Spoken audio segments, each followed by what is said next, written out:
എല്ലാവർക്കും നമസ്കാരം. തിരുനക്കര തൃക്കൈക്കാട്ട് ആർഷവിദ്യാപീഠം വിദ്യാർത്ഥികളെല്ലാവരും കൂടി ഈ രാമായണ മാസത്തിൽ ഓൺലൈൻ ക്ലാസ്സിലൂടെ ഒരു പ്രഭാഷണ പരമ്പര നടത്തുകയുണ്ടായി. 2-3 വർഷമായിട്ട് ഇതേപോലെ നടക്കുന്നുണ്ടായിരുന്നു. അപ്പോൾ അതിൻ്റെ വീഡിയോസൊക്കെ ഞാൻ എൻ്റെ ചാനലിൽ അപ്ലോഡ് ചെയ്തിട്ടുണ്ട്. ഇതുവരെ അത് കാണാത്തവരെല്ലാവരും എൻ്റെ ചാനലിൽ പോവുക. കുറേ നാൾക്ക് മുമ്പ് തന്നെ അത് അപ്ലോഡ് ചെയ്തിട്ടുള്ളതാണ്. അപ്പോൾ നിങ്ങൾക്കത് കാണാൻ സാധിക്കും. ആ വീഡിയോ ലൈക്ക് ചെയ്യുക, ഷെയർ ചെയ്യുക. അതേപോലെ തന്നെ ഈ വീഡിയോയും ഫുൾ കാണുക. ഈ വർഷം ഞങ്ങൾ ചോദ്യോത്തര ശൈലിയിലായിരുന്നു ഇത് ചെയ്തിരുന്നത്. അപ്പോൾ എൻ്റെ പ്രഭാഷണമല്ല, ചോദ്യോത്തരമാണ് ഇന്ന് നിങ്ങളെ കാണിക്കാൻ പോകുന്നത്. അപ്പോൾ എല്ലാവരും ഇത് മുഴുവൻ കാണുക, എന്നെ സപ്പോർട്ട് ചെയ്യുക, ലൈക്ക് ചെയ്യുക, ഷെയർ ചെയ്യുക. ഓക്കെ, തുടങ്ങാം.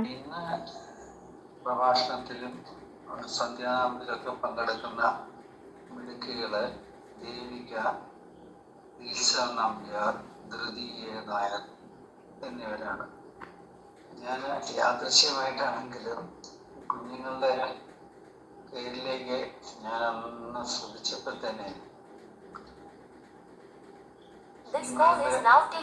ഗുരുനാഥനായ ശ്രീ പരമേശ്വരൻ സാറ് എത്ര ശ്രദ്ധയോടെയാണ് കാര്യങ്ങൾ നീക്കുന്നതെന്നുള്ളത് അതിൽ നിന്ന് വ്യക്തമാകുക. കാരണം ദീപിക, ദിൽസ, ധൃതി എന്നുള്ള 3 പേരുകളിലൂടെ കടന്നു പോകുമ്പോഴത്തേന് മനസ്സിലാവുന്ന എന്താണ്? ദിവ്യമായ ദാനേച്ഛ, ദാനത്തിലുള്ള ആഗ്രഹം, അത് സന്തോഷവും സംതൃപ്തിയും നൽകുന്നു എന്നാണ് ഈ 3 പേരുകളിലൂടെ കടന്നു പോകാൻ കിട്ടുന്ന ഒരു സന്ദേശം. ഇത്രമാത്രം ദിവ്യമായ ഒരു സന്ദേശമാണ് അദ്ദേഹം പകർന്നു തരുന്നത്. ഇത് ഓരോ കുഞ്ഞുങ്ങൾക്കും ഒരു പാഠമാണ്.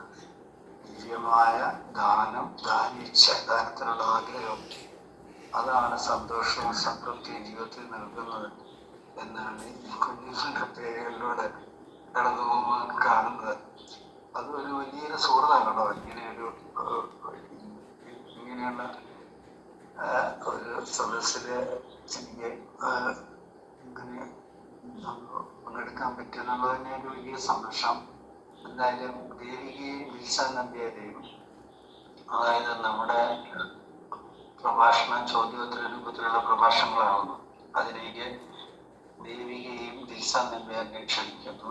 അതിനുശേഷം ധൃതിയുടെ സന്ധ്യാനാമ ആലാപനം ഉണ്ടായിരിക്കും. വളരെ സ്നേഹപൂർവ്വം ബഹുമാനപൂർവ്വം കുഞ്ഞുങ്ങളെ ക്ഷണിക്കുന്നു.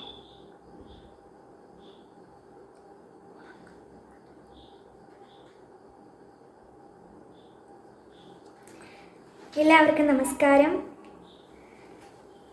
ആപദാമപഹർത്താരം ദാതാരം സർവസമ്പദാം ലോകാഭിരാമം ശ്രീരാമം ഭൂയോ ഭൂയോ നമാമ്യഹം.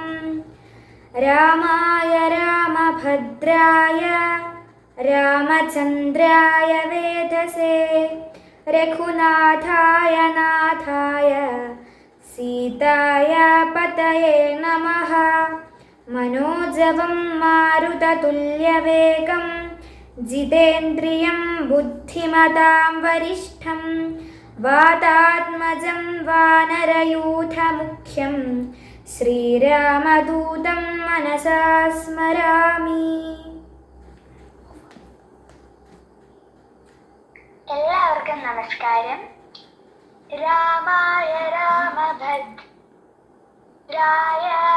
രാമചന്ദ്രായ വേദസേ രഘുനാഥായ നാഥായ സീതായ പതയേ നമഃ. മനോജവം മാരുതതുല്യവേഗം ജിതേന്ദ്രിയം ബുദ്ധിമതാം വരിഷ്ഠം വാതാത്മജം വാനരയൂഥമുഖ്യം ശ്രീരാമദൂതം ശിരസാ നമാമി. അപ്പോൾ ഇനി അഹല്യയുടെ കഥ കേൾക്കാമല്ലേ? അതെ, പറയാം. വളരെ വളരെ പഴക്കമുള്ള മരങ്ങൾ തിങ്ങി നിറഞ്ഞ ഒരു പ്രദേശം. ജനങ്ങളെ ഒന്നും അവിടെ കണ്ടില്ല. പക്ഷേ ഒരാശ്രമം അവിടെ കണ്ടു. ആശ്രമത്തിന്റെ മുൻപിൽ ഒരു ശിലാഫലകം ശ്രീരാമലക്ഷ്മണന്മാർക്ക് വിശ്വാമിത്ര മഹർഷി കാണിച്ചു കൊടുത്തു. പണ്ട് ഗൗതമ മുനി സുന്ദരിയായ അഹല്യാദേവിയോടൊപ്പം ഈ ആശ്രമത്തിൽ താമസിച്ചിരുന്നു അത്രേ. അവർ പരസ്പരം വളരെ സ്നേഹത്തോടെയാണ് കഴിഞ്ഞിരുന്നത്. ഒരു ദിവസം ദേവേന്ദ്രൻ സുന്ദരിയായ അഹല്യയെ കണ്ട് മോഹിച്ചു. ഇന്ദ്രന്റെ ചതിയിൽ നേരം വെളുത്തു എന്ന് വിചാരിച്ച് മഹർഷി കുളിക്കാൻ പോയി. അപ്പോൾ ഇന്ദ്രൻ മഹർഷിയുടെ വേഷത്തിൽ അഹല്യയെ സമീപിച്ചു. മഹർഷി ഇതറിയുകയും രണ്ടുപേരെയും ശപിക്കുകയും ചെയ്തു. അവർ കരഞ്ഞപേക്ഷിച്ചപ്പോൾ മഹർഷി അഹല്യയ്ക്കും ഇന്ദ്രനും ശാപമോക്ഷം പറഞ്ഞു. ബ്രഹ്മ വിഷ്ണു മഹേശ്വരന്മാരെ ആരാധിച്ച് മൂന്നുപേരെയും ഒരേ മൂർത്തിയായി കണ്ട് വന്ദിക്കുമ്പോൾ ഇന്ദ്രന് ശാപമോക്ഷമുണ്ടാകും എന്ന് പറഞ്ഞു. അതുപോലെ ദശരഥപുത്രനായ ശ്രീരാമചന്ദ്രൻ ഇവിടെ വരികയും ശ്രീരാമചന്ദ്രന്റെ പാദരേണുക്കൾ നിന്റെ മേൽ പതിയുകയും ചെയ്യുമ്പോൾ നിനക്ക് ശാപമോക്ഷമുണ്ടാകും എന്ന് അഹല്യയോടും പറഞ്ഞു. അന്ന് മഹർഷിയുടെ ശാപത്താൽ ശിലയായി മാറി അഹല്യ. അതാണ് ഈ ശിലാഫലകം എന്ന് വിശ്വാമിത്ര മഹർഷി പറഞ്ഞു. ഇപ്പോൾ ശ്രീരാമചന്ദ്രസ്വാമിയുടെ പാദസ്പർശം കൊണ്ട് അഹല്യ ശാപമോചിതയായി പൂർവ്വരൂപം പ്രാപിച്ചു. അവർ രാമലക്ഷ്മണന്മാരെ നമസ്കരിച്ചു. ഹിമാലയത്തിലേക്ക് പോയ ഗൗതമ മഹർഷി ഉടൻ അവിടെ പ്രത്യക്ഷപ്പെട്ടു. വിശ്വാമിത്ര മഹർഷിയും ഗൗതമ മഹർഷിയും പരസ്പരം അഭിവാദ്യമർപ്പിച്ചു. രാമലക്ഷ്മണന്മാരും വിശ്വാമിത്ര മഹർഷിയും മിഥിലയിലേക്കുള്ള യാത്ര തുടർന്നു. ആ സമയം മിഥില ഭരിച്ചിരുന്നത് ജനക മഹാരാജാവായിരുന്നു. ജനക മഹാരാജാവിന്റെ പ്രശസ്തി എന്താണെന്ന് പറയാമോ? യാജ്ഞവൽക്യ മുനിയുടെ പ്രിയ ശിഷ്യനായിരുന്നു ജനക മഹാരാജാവ്. വേദശാസ്ത്ര പണ്ഡിതനായിരുന്നു അദ്ദേഹം. ധർമാചാര്യന്മാർക്ക് ആചാര്യനായിരുന്നു അദ്ദേഹം. മഹാരാജാക്കന്മാരും മഹർഷിമാരും ഏത് സംരംഭത്തിനും ജനക മഹാരാജാവിന്റെ ഉപദേശം സ്വീകരിക്കുമായിരുന്നു. ദശരഥ മഹാരാജാവിന്റെ ഉറ്റമിത്രമായിരുന്നു ജനക മഹാരാജാവ്. ഒരിക്കൽ ഒരു യാഗം നടത്തുന്നതിന് യാഗശാല നിർമ്മിക്കാൻ വേണ്ടി സ്ഥലം ശരിയാക്കുന്ന ജോലി ജനക മഹാരാജാവാണ് സ്വയം ചെയ്തിരുന്നത്. ആ സമയം അദ്ദേഹം കാളകളെ പൂട്ടി നിലമുഴുതുകൊണ്ടിരുന്നു. ആ സമയം ഉഴവുചാലിൽ ഒരു പെൺകുഞ്ഞിനെ കണ്ടു. ഓമനത്തം തുളുമ്പുന്ന ആ കുട്ടിയെ ജനക മഹാരാജാവ് വാരിയെടുത്ത് മാറോട് ചേർത്തു. ഭൂമിദേവി തനിക്കായി തന്ന സ്വന്തം മകൾ തന്നെ ഇവൾ എന്ന് അദ്ദേഹം സന്തോഷിച്ചു. കുഞ്ഞിനെ അന്തഃപുരത്തേക്ക് കൊണ്ടുപോയി രാജ്ഞിയുടെ പക്കൽ കൊടുത്തു. മഹാരാജാവിന്റെ പുത്രിയായി അവൾ വളർന്നു. എല്ലാവരുടെയും സ്നേഹം പിടിച്ചുപറ്റി. ഉഴവുചാലിൽ നിന്ന് കിട്ടിയതുകൊണ്ട് അവൾക്ക് സീത എന്ന് പേരിട്ടു. സംസ്കൃത ഭാഷയിൽ സീത എന്നാൽ ഉഴവുചാൽ എന്നർത്ഥം. സീതയെ ഭൂമിദേവിയുടെ പുത്രിയായി കണക്കാക്കപ്പെടുന്നു. സീത അതിസുന്ദരിയും സദ്ഗുണസമ്പന്നയുമായി രാജകുമാരിമാർക്ക് കിട്ടുന്ന എല്ലാ അറിവുകളും സമ്പാദിക്കുകയും ചെയ്തു. ജനകപുത്രിമാരായ 3 സഹോദരിമാർ സീതയ്ക്കുണ്ടായിരുന്നു. ശ്രുതകീർത്തി, ഊർമിള, മാണ്ഡവി എന്നിങ്ങനെയായിരുന്നു അവരുടെ പേരുകൾ. സീതാദേവിയുടെയും ശ്രീരാമചന്ദ്ര സ്വാമിയുടെയും വിവാഹം എങ്ങനെയാണ് നടന്നത്? സീതയ്ക്ക് അനുയോജ്യനായ ഒരു വരനെ കണ്ടുപിടിക്കുന്നതിനായി ജനക മഹാരാജാവ് സീതാ സ്വയംവരം എന്നൊരു പ്രഖ്യാപനം നടത്തി. തൻ്റെ കൊട്ടാരത്തിൽ സൂക്ഷിച്ചിട്ടുള്ള ത്രയംബകം എന്ന വില്ല് കുലച്ച് ആരാണോ ഞാൻ കെട്ടുന്നത് അയാൾക്ക് സീതയെ വിവാഹം ചെയ്തു കൊടുക്കും എന്നാണ് വിളംബരം. പണ്ട് ഒരു യാഗം നടത്തിയപ്പോൾ വരുണദേവൻ ജനക മഹാരാജാവിന് സമ്മാനിച്ചതായിരുന്നു ആ വില്ല്. ത്രയംബകനായ പരമശിവന്റെ വില്ലായതിനാൽ അതിനെ ത്രയംബകം എന്ന് വിളിക്കുന്നു. 2 ആവനാഴികളോടൊപ്പം അസാമാന്യ ഭാരമുള്ളതായിരുന്നു ആ വില്ല്. സ്വയംവരം അറിഞ്ഞ് പല രാജാക്കന്മാരും ഈ പ്രശസ്തമായ വില്ല് കുലയ്ക്കാൻ ആഗ്രഹിച്ച് സീതാദേവിയെ വിവാഹം കഴിക്കാൻ ആഗ്രഹിച്ച് അവിടെ എത്തി പരീക്ഷണം നടത്തിയെങ്കിലും അവരെല്ലാവരും പരാജയപ്പെട്ടു. മിഥിലയിലെത്തിയ വിശ്വാമിത്ര മഹർഷിയെയും രാമലക്ഷ്മണന്മാരെയും ജനക മഹാരാജാവ് ആദരപൂർവം സ്വീകരിച്ചു. ദശരഥ മഹാരാജാവിന്റെ 4 പുത്രന്മാരിൽ 2 പേരാണ് ഈ രാമലക്ഷ്മണന്മാർ എന്ന് വിശ്വാമിത്ര മഹർഷി ജനക മഹാരാജാവിനെ പരിചയപ്പെടുത്തി. സൂര്യവംശത്തിന്റെ മഹിമ വർദ്ധിപ്പിക്കാൻ തക്ക ശേഷിയും ശക്തിയുമുള്ള ദാശരഥികൾ ജനകന്റെ ജാമാതാക്കളാകുവാൻ സർവദാ അർഹതയുള്ളവരാണെന്നും ഇതിന് യോഗമുണ്ടായാൽ ഉത്തരകോസലം, വിദേഹം എന്നീ 2 രാജ്യങ്ങൾക്കും മാത്രമല്ല ഭാരതവർഷത്തിന് തന്നെ ഉത്കർഷത്തിന് കാരണമാകുമെന്ന് വിശ്വാമിത്ര മഹർഷി ജനക മഹാരാജാവിനോട് സൂചിപ്പിച്ചു. സമർത്ഥനായ തേജസ്വിയായ ശ്രീരാമചന്ദ്രന് വില്ലുകുലച്ച് സീതാസ്വയംവരത്തിന് അവസരമൊരുക്കണമെന്നും ജനകനോട് പറഞ്ഞു.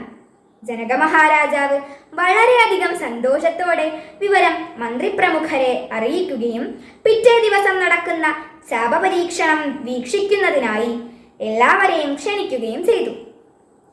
അങ്ങനെ പിറ്റേ ദിവസം രാവിലെ ശ്രീരാമചന്ദ്രസ്വാമി ജനക മഹാരാജാവിനെയും വിശ്വാമിത്ര മഹർഷിയെയും സദസ്സിനെയും സാദരം വന്ദിച്ച് വില്ല് കുലയ്ക്കുവാനായി ഒരുങ്ങി. ഈ സമയം സദസ്സിൽ വെച്ച് രാമലക്ഷ്മണന്മാരും സീതാദേവിയുമെല്ലാം പരസ്പരം കണ്ട് സന്തോഷിച്ചു. ശ്രീരാമചന്ദ്രസ്വാമി വില്ലിനെ വന്ദിച്ച് നിഷ്പ്രയാസം വില്ലിൽ ഞാൻ കെട്ടി. വീണ്ടും ഞാൻ മുറുക്കുവാൻ തുടങ്ങിയപ്പോൾ വലിയ ഇടിവെട്ടുന്ന ശബ്ദത്തോടെ ആ വില്ല് അതിൻ്റെ മധ്യത്തിൽ വെച്ച് ഒടിഞ്ഞുപോയി. ശ്രീരാമന്റെ സാമർഥ്യത്തിൽ എല്ലാവരും അതിശയിച്ചു പോയി. രാജമാതാവ് സീതയ്ക്ക് വരണമാല്യം എടുത്തുകൊടുത്തു. എല്ലാവരുടെയും അകമ്പടിയോടുകൂടി സീതാദേവി വിശ്വാമിത്ര മഹർഷിയുടെ കാർമ്മികത്വത്തിൽ ശ്രീരാമസ്വാമിക്ക് വരണമാല്യം അണിയിച്ചു. സദസ് ഒന്നടങ്കം ആഹ്ലാദത്തിൽ ആറാടി. അങ്ങനെ മഹാവിഷ്ണു അവതാരമായ ശ്രീരാമസ്വാമിയും ലക്ഷ്മി അവതാരമായ സീതാദേവിയും ഒന്നിക്കുന്ന ആ മഹനീയ സന്ദർഭം സംജാതമായി. ഉടൻ തന്നെ അയോധ്യയിലേക്ക് ഈ സന്ദേശം എത്തിച്ചു. ദശരഥ മഹാരാജാവ് പത്നി സമേതനായി വന്ന് രാമസീതാ വിവാഹം മംഗളമായി നടത്തണം എന്നായിരുന്നു സന്ദേശം. മാത്രമല്ല, താങ്കളുടെ 4 പുത്രന്മാർ എൻ്റെ 4 പുത്രിമാരെ വിവാഹം ചെയ്താൽ അത് ഏറ്റവും ഉചിതമായിരിക്കും. അതിനാൽ അതിനുള്ള സമ്മതവും തരണമേ എന്നും അറിയിച്ചു. സന്ദേശം ലഭിച്ച ഉടൻ ദശരഥ മഹാരാജാവ് മിഥിലയിലേക്ക് പുറപ്പെട്ടു വന്ന് 4 പേരുടെയും വിവാഹം മംഗളമായി നിർവഹിച്ചു.